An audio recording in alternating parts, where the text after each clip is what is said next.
Good evening, PEL fans and owners. Commish Ace Coach 704 here. PEL, Primetime Elite League. We are looking at free agency and what some of you crazy fools have been doing. And this is going to be fun. I hadn't done a true free agency show before, but with most of free agency pretty much done, I figured, it's time to go ahead and try out a free agency show and kind of go through the moves that have been made. And then tomorrow, if I have time, we'll do the pre-draft show. It'll be an abbreviated version, most likely, because I should get home around 2.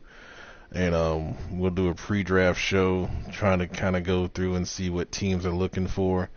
Then, of course, the draft will be at 3 p.m. Eastern time.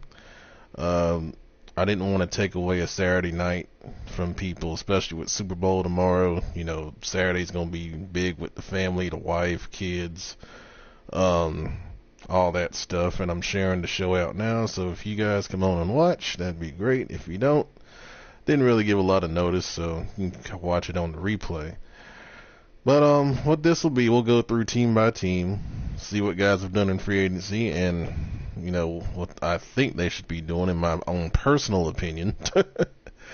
And then I'll give you some draft insight if you stick around for a while. So, all right, let's go to signings first, and we're going to go through team by team and see what everyone's done. So the Bears have not signed anyone in free agency. Shame, shame, shame. They may not have any money, so that's okay. All right, the Bengals have made a few signings here. They've signed linebacker Christian Miller to a 2-year, $2.8 million deal, a good value for that. I know he likes guys that can run. Dante Hightower, veteran linebacker. I think he's more of a pass rusher guy, 1 year, 4.75. Probably covering a gap until they can get someone else in there long term. And then their big signing, left guard Frank Ragnow, 4-year, $48.5 million. Now, normally I would go in on this, but this time I'm not going to do that because he's not going to be at the draft. In the draft, I think you can get good offensive linemen at a good value compared to what people have been overpaying for in free agency in this Madden. So I don't mind that too much, because even if you do set your draft board, I think his pick would be in the 20s. So you may not know what kind of lineman you're going to end up with. And I'm just checking my sound here to make sure that it's going out, and it is. All right, so those are the Bengals' 3 signings. Let's jump next. Bills have not signed. Oh, yeah, they have. Wait a minute. Here we go. Elandon Roberts, veteran linebacker, can run a little bit. I know he wants some fast linebackers, so that's what he's been focusing on right here. Aaron Colvin, veteran DB, to kind of help out along with Logan Ryan. Get some veterans in that secondary, smart guys that know what the hell they're doing. They need a lot of that. Eric Fisher, offensive lineman, decent, well, not even decent, but he can be a backup. Same thing with right tackle Blake Roman, just somebody that can kind of help out if someone gets hurt. So Bills are making some depth signings, which is good. I always say if you're a struggling team, you have to start somewhere, and you go out and you get decent players that can play, and it helps your chances out a good bit. Broncos, 2 mid free agency signings, center Oscar Cota and right tackle Tyrone McNeil. Both of those guys are low 70s overall linemen, but how linemen are in free agency, everyone needs them, so paid him pretty good money. I don't think he's going to be at the draft either, so I'm fine with that. Good move to help that team out. That's almost on the cusp of being a playoff team in that AFC West. Browns don't need shit. That's why they hadn't signed anyone there. I don't think they have any money either. We'll kind of go through that here in a little bit. The Buccaneers, they've made a few signings. Their big signing, obviously, J.J. Watt, 2 years, $24.9 million. He's going to play D-tackle. And he'll be held for probably one of those 2 years. I know his speed's down to like 75, so moving him inside's a good move. Harrison Phillips, low 80s. I think he's a younger D tackle to help out. The Bucs really did need that. They were really hurting in the interior of their D line, so they have a plan. And they made the divisional round, so now they're trying to, capitalize on that and take the next step. And we'll see if they can do it. A new head coach, which is odd. They did divisional round. The coach got fired. That's pretty tough. But John Harbaugh's coming in. See if they can take him to the next level. And then they sign a punter to a 4-year, $7.92 million deal. So I hope he's pretty good and worth that kind of money.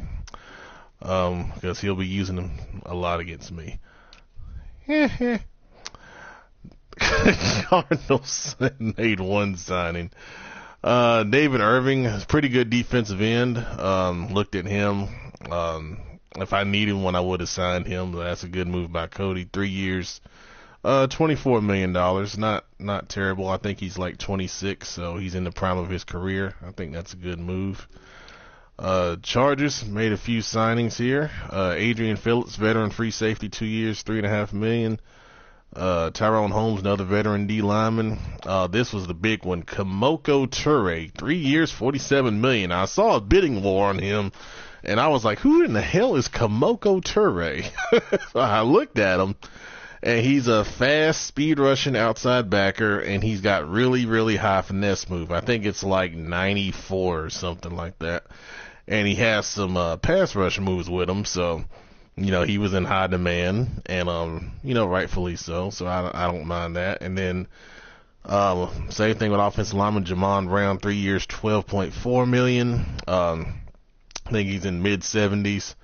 I think Deontay is going to be at the draft, so maybe a depth signing there, or he needed some immediate starters in case the other guys get snatched up early in the draft. So I'm okay with that. 3 years for $12 million is not terrible. Chiefs have made no moves. Colts have made 2 signings. Lavert Hill, that was a good signing. 2 years, $3.6 million. When he signed him, I was like, okay, he's 23. He's a hybrid safety. And I looked at him like, he's got some really good physical tools. So, that was a good signing that, a lot of us missed out on. And then Dante Moncrief goes back to the Colts, 3 years, $17.9 million. Out of the veteran receivers, I thought he was the one still with the most juice left. Even if he starts regressing, he's not going to regress in that contract to a point where he's not unusable. So I thought those were 2 good signings right there for the Colts. Cowboys with 2 signings. Jamar Taylor, 1 year, $2.05 million, going to add some depth to the secondary. And then Traquan Smith, 2 years, $5.5 million. And I looked at him, and this was a pretty good signing. Traquan is still, I think, pretty young. I think he's like 25, 26. He's got a ton of traits. And I think, that's going to be a good pairing in that Cowboys receiving core that has a lot of speed. He's more of a slot guy that can get in and run good routes, things of that nature. So that's a good job right there. The Dolphins, 1 signing, linebacker Andre Smith, 4 years, $18.6 million. And Andre Smith was a guy, he was an original Panther, and I developed him the first couple years, and I traded him to the Chiefs, old Chiefs owner, and I got a couple mid-round picks out of him. And he's got some good physical tools. He has a lot of traits with him, and I saw people kind of jump into a bidding war with him a little bit. I think he'll be a good player for the Dolphins. I think that's a good signing. He's in the peak of his career. You pay a little bit more for that. Eagles have not made any moves. Falcons, they got one guy, cornerback Steven Nelson, 1 year, $3.95 million. Their secondary needed a little bit of help, and I think Nelson will play more in the slot, I believe. All going off of what their corner situation looks like right now. So good depth signing right there for the Falcons. Of course, the 49ers are always active in free agency. This is going to take a little bit. Okay. Teron Armstead, 2 years, $10.9 million. Charles Leno, 3 years, $12.9 million. Two offensive linemen. I think those guys, can start for them. Paid them pretty good money. Kirksey, at that value, 1 year, 1.97, I don't mind. Kirksey can still run. Merciless, 2 years, 4.9. Not bad at a veteran rate that can still rush the passer a little bit. Don't know much about Kenny Young, but 3 years, $9 million is not terrible. Rick Wagner, another veteran offensive lineman. Rick Leonard, another veteran offensive lineman. I know the Niners like trying to go out and get those linemen. I just wish he would draft a couple linemen instead of spending a lot of money there, because these guys are just kind of average, and you can get better than average early in the draft. Marquez Valdez-Scantling, tall receiver with some speed. A couple guys were bidding on him. 3 years, $13.5 million, not bad money. Peter Colombai, I covered him in high school. He's from Butler in Charlotte. Physical freak. 3 years, $10 million. Just got to use him. He'd be a great user guy if you use our outside backers. Kicker right there for Cairo Santos. Ryan Allen, good value, 2 years, 2.96. Covington, average D tackle in my opinion. 3 years, $12 million is not horrible. Cornell Armstrong, depth in the secondary along with Langley. Another veteran OL in Spain. He's 76 overall. 3 years, $12 million. Banogu, depth linebacker. Arden Key's a good size edge rusher. I think you could have got him a little cheaper. I don't think anyone else. Well, I think he had one other bid on him, so I guess you had to go a little high. Hendrickson's a speed rusher. I've always liked him. He's a good player. And then Teller, there was a crazy bidding war on him. He's a 74 overall guard. That's a bad signing. Just my opinion. All right, Giants. Got a couple signings here. Tight end Michael Roberts, 3 years, $10.4 million. I think more of a possession tight end, I believe, if I'm remembering correctly. Zeitler, one of the better offensive linemen that was out there, 3 years, $21.3 million. Sonny Michel, 3 years, $14.9 million. He's at 80 overall. If you're not drafting, I don't mind that. I think this draft has some good running backs if you do your homework. And then they re-signed Kyle Aletta to a 2-year, $8.8 million deal. So I can understand those moves for the Giants, especially if they're not drafting. Jaguars, because they don't have any money to make any moves. Jets have not made moves. Said they were going to try to go get some D linemen, but he might be out drinking. So, so the Lions. So I talked to the Lions. The Lions played one game last year, and I wanted to be sure that he was going to be around. And he says he will be around more this year. I certainly hope so, because you went out and signed two guys that most of the league wanted, and Patrick Peterson and Darius Slay. So obviously these two are going to start. Slay, he's always been a Lion, but Patrick Peterson had some, other suitors after him too. 1 year deals, obviously to kind of pump the points up and try to get the bid. Of course, the players like that because they can go right back into free agency next year and get some more money. But obviously, those guys are going to make a huge difference in the Lions secondary next season. And I really do hope they follow through and play, more games. Because when they play, they're not a bad player, but you got to play. Packers, Agape in the chat was happy with what he did, and obviously the big signing right here was Darius Leonard, 4 year, $28.7 million, coming off the edge. I haven't looked at him as a pass rusher, but he must be pretty good to sign him, because I know he converted him to that from a linebacker, so must be coming. I have to look at him in depth to have a good feeling about that. But Fullback Durham Smythe, I think he's a really good lead blocker. I took a brief look at him going through guys in free agency. And then the D tackle McIntosh, good run stuffer inside. Good value on that contract right there. And then myself, we had some specific needs. Casey Hayward, 2 years, $9 million. Going with him, he's got a specific role. He is going to play safety in the nickel and sub packages for me because John Lynch II is going to come down in the box as sub linebacker, and then he'll be depth at corner as well behind Jackson and Lewis. Chad Thomas is going to help on the pass rush. I got a couple guys that are going to be up for re-sign, and I probably won't sign them back, so he's going to be some insurance there. Vontae Maddox is a small speed corner, 93 speed, 94 acceleration, 95 agility. Like his physical traits, I think we can train him up on some coverage. Chris Harris is going to be the nickel corner now in the sub packages, and then he'll back up as well in the base packages. Our big signing was Telvin Smith.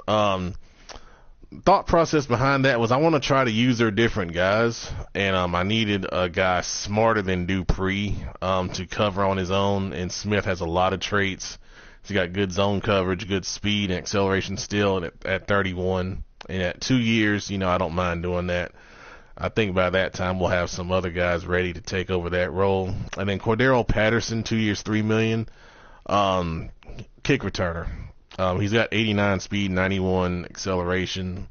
We have some other receivers that I'd used before him, but he's got 96 kick return, and I need that because my other kick returner is running back, and if McCaffrey goes down again, then Lawrence will have to run the ball, so I needed a kick returner I can make some plays with. So I'm very happy with free agency. We got everything we needed. Good with that. Patriots, I am making bids for the Patriots this year in case we do get a Patriots owner. I don't want them to be barren. And they're not a bad team. So by the way, if you guys know someone, we do have that one opening in the Patriots, and I would like to get someone in there, because like I said, they've got some players over there. And they really need to be taken advantage of. So I signed a kicker for them. They need the kicker. They need the fullback. Treadwell helped their receiving core, and then Griffin, they needed some help on the D-line, and I think they've got a couple other bids out there for some other depth guys too, so I'm just trying to keep them relevant until we get a Patriots owner in there.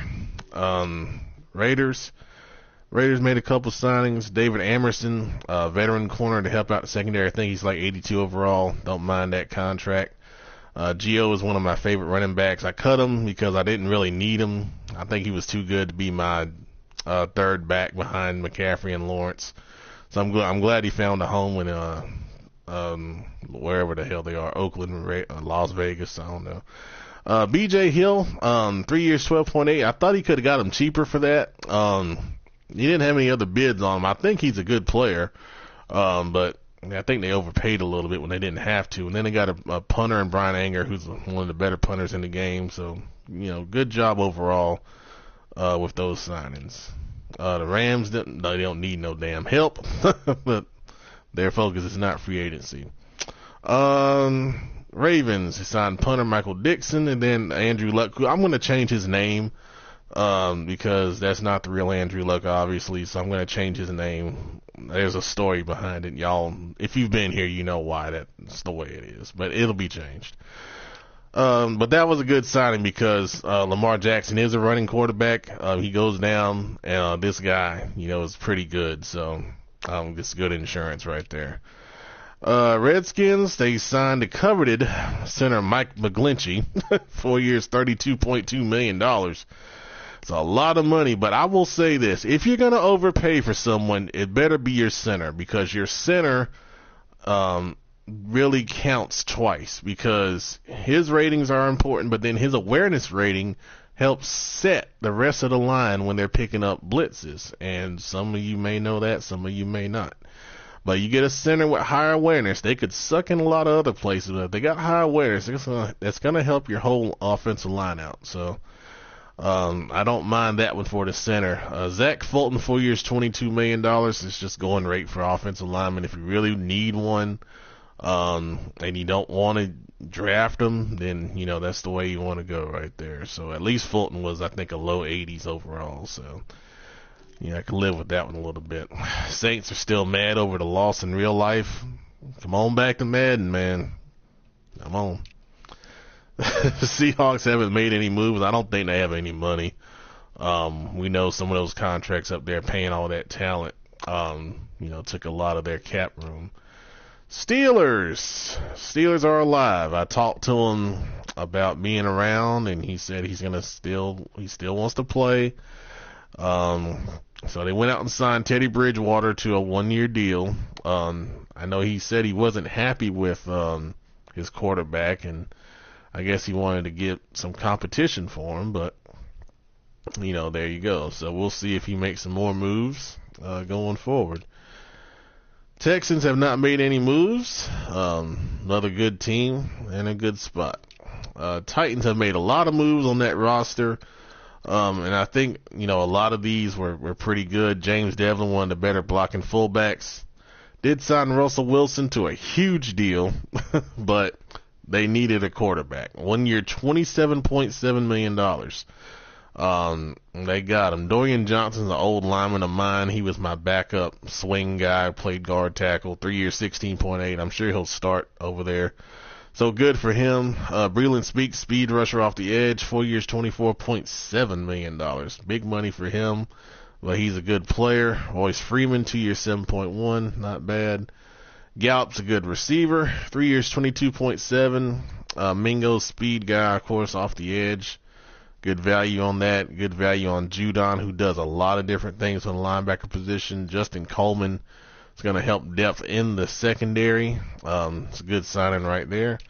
And the Vikings have made 2 moves. A huge contract to Taven Bryan, who is a power rushing, strong type of DN. 5 years, $53 million. Go to the bank, young man. Good gracious. It's going to help that rush out. Of course, they let Everson Griffin go, so they needed someone to replace him. And then some depth on the O-line with Othniel Knight. 5 years, $6.85 million. Young guy that's going to develop a little bit. Now, let's look at trades. What has been going on? All right, let's take a look here. Not as many as I thought.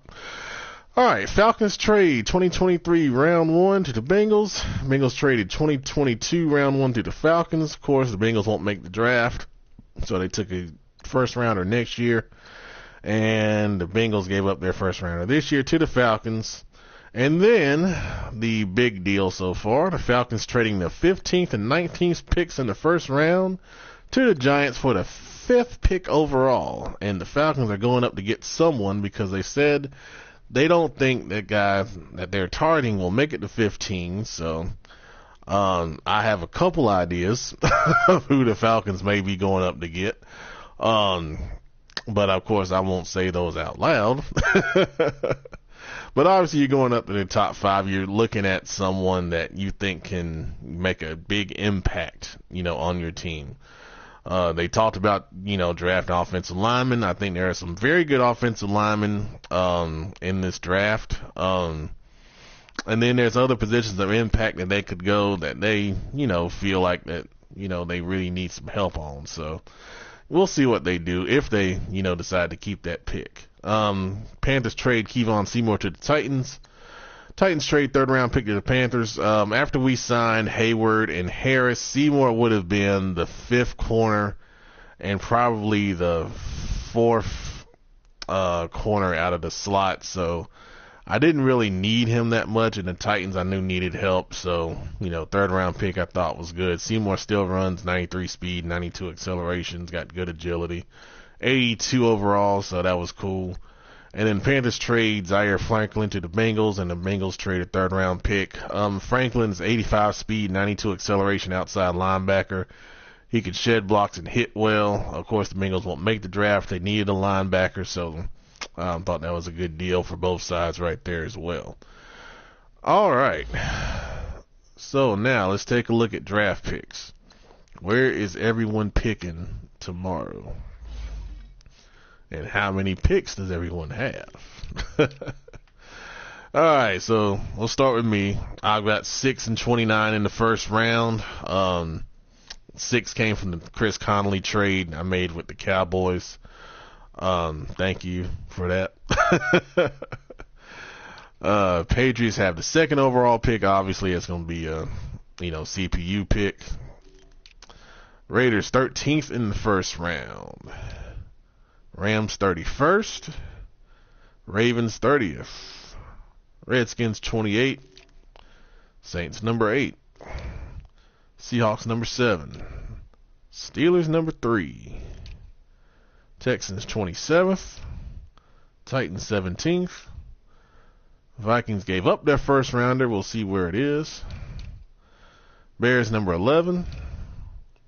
Bengals, of course, have been trading their picks. They won't be at the draft. Bills 4 and 18. 18 coming from Jacksonville in one of their 900 trades that they made. Broncos number 20. Browns 32 Super Bowl champs. Bucks 25. Cardinals number 12. Chargers 22nd. Chiefs 14th. Colts 26.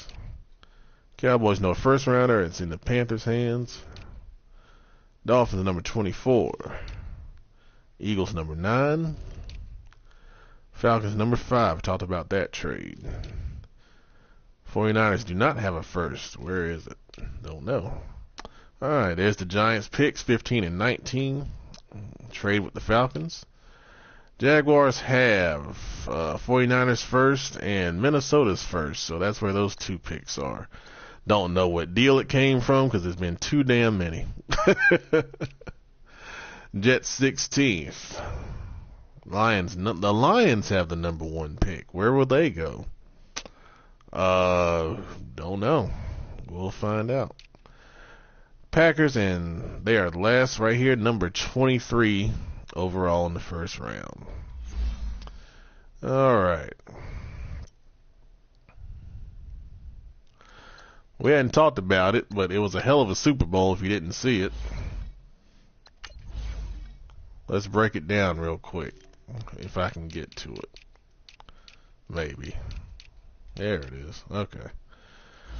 Browns over the Rams, 31-28 in a wild and crazy Super Bowl. You see the Browns really chalked up the yards here. Only 1 turnover. It was a well-played game. I think obviously these are 2 of the best teams in the league, and that's why we had such a great game here at the end. You look at the score by quarters, it was a bit of a slow start, and then both teams just started opening up left and right, and that fourth quarter was insane, man. Looking at the stats, both quarterbacks had pretty good games. Mayfield, 2 touchdowns, 276, 11-16. Goff was on fire throughout the playoffs. 13-17, 192, but he had that critical interception at the end that sealed the game for the Browns. On the ground, both teams ran pretty well. Jones ran it a little more, both 5.5 or around that average touchdowns on each side. Receiving, of course, Tony Flash, the big guy, 3 for 132 on a touch. He's a freaking monster. But just look at these damn averages. Look at all the big plays here. 44, 34.5, 28.5, 23.3. Just big plays down the field for both teams here. It's something else, man. And then defensively standing out. Had a couple sacks for the Rams there, and that 1 big interception that was made by Derek Kindred that sealed the game right there. So, well-played game for both guys on that. Great job. Congratulations once again to the Browns, on that victory. All right, so now I said I was going to give you some draft insight. Let me go to the news tab right here. If you don't look at your news, look at your draft stories. Come on now. Take a look. Keep these stories in mind when you're considering guys. If a guy has a draft story, if it's positive, it's probably going to be a good thing. If it's negative, it's going to hurt them somewhere. It may not hurt their development, but it may hurt certain ratings. So you see what's going on right there. Of course, DJ Simmons from Louisville won the Heisman. Earl Batiste, I don't know where he played. I think he's a linebacker, if I remember correctly. He's a rising star on teams' draft boards. Barry Keaton, don't know him offhand. Cisse, running back that's rising right there. There's the news about the Falcons trade.